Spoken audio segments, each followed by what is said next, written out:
மகளிர் உரிமை தொகைக்கு அவகாசம் வேணும். மே மாசத்துக்கான தொகையை விரைவில் கொடுத்துருவோம். எல்லாவற்றுக்கும் இனிமேல் அவர் அவகாசம் தேட ஆரம்பிப்பார். ஓகே, இது முதல் அவகாசம். ஒவ்வொன்றுத்துக்கும் அவகாசம் கேட்பார். ஓகே.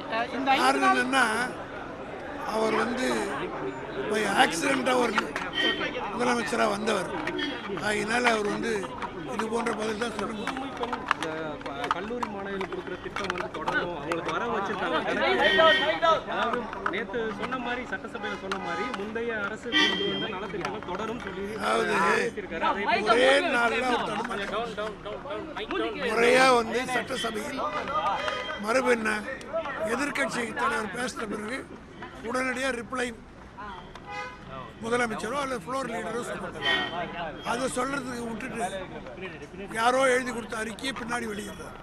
ஸோ ஒரு முன்னுக்கு பின் பிறனாக அரசு போயிட்டு இருக்கு. இவர் இன்னும் தெளிவு பெறலை, ஆட்சினா என்னன்னு தெரியல. அதனால தான் அவர் தெளிவான முடிவுக்கு வரட்டும்.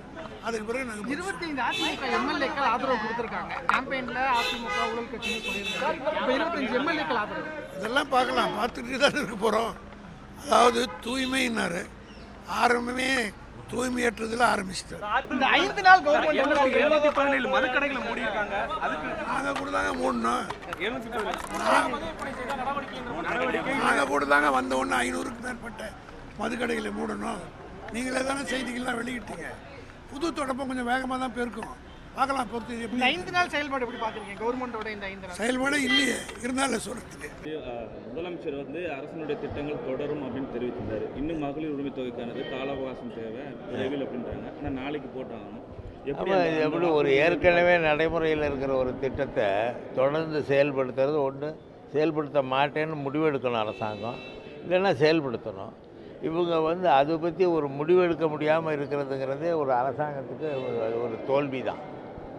ஏனென்றால் ஒரு 4 ஆண்டு காலமாக நடைமுறையில் உள்ள ஒரு திட்டத்தை நிறுத்துவதற்கு, அதனால் நிறுத்துகிறேன் என்று வெளிப்படையாக சொல்லிவிட்டு செய்ய வேண்டும், அல்லது தொடர்ந்து செய்ய வேண்டும், செயல்படுத்த வேண்டும்.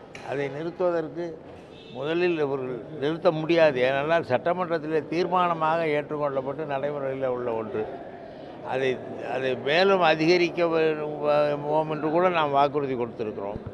எதையும் செய்யாமல் இன்னும் உரிமை தொகையை வழங்காமல் இருப்பது மிகப்பெரிய தவறு. குறிப்பாக திமுக அரசுடைய திட்டங்கள் அனைத்தையும் இது கூட கைவிடுவதற்கான ஒரு சூழல் உருவாகி நினைக்கிறேன். கட்டாயமாக அவர் எப்படியோ வந்து விட்டாரே தவிர அவருக்கு நிர்வாகத்தை புரிந்து கொண்டு இதை செயல்படுத்த வேண்டும். ஆனால் நடைமுறையிலே ஒரு சட்டமன்றத்திலே ஏற்றுக்கொள்ளப்பட்டு அதற்காக நிதி ஒதுக்கீடு செய்யப்பட்டு நடைமுறையில் உள்ள ஒரு திட்டத்தை ஒரு அரசாங்கம் மாற்று அறிவிப்பு இல்லாமல் நிறுத்த முடியாது. 2.88 கோடிக்கும் அதிகமான மக்களின் உள்ளங்களை வென்ற தந்தி டிவியின் டிஜிட்டல் தளங்கள், 1.30 கோடி யூடியூப் சப்ஸ்கிரைபர்ஸ், 48 லட்சம் ஃபேஸ்புக் ஃபாலோவர்ஸ், 31 லட்சம் இன்ஸ்டாகிராம் ஃபாலோவர்ஸ், 23 லட்சம் எக்ஸ் ஃபாலோயர்ஸ், 11 லட்சம் தந்தி ஆப் டவுன்லோட்ஸ், 30 லட்சம் வெப்சைட் மந்த்லி ஆக்டிவ் யூசர்ஸ், 15 லட்சம் வாட்ஸ்அப் ஃபாலோவர்ஸ். அசுரபலம் கொண்ட எங்கள் டிஜிட்டல் கரங்களில் உங்கள் விளம்பரங்களை சேர்க்க வாட்ஸ்அப் பண்ணுங்க. 8939888838. Email advtv@dttv.in.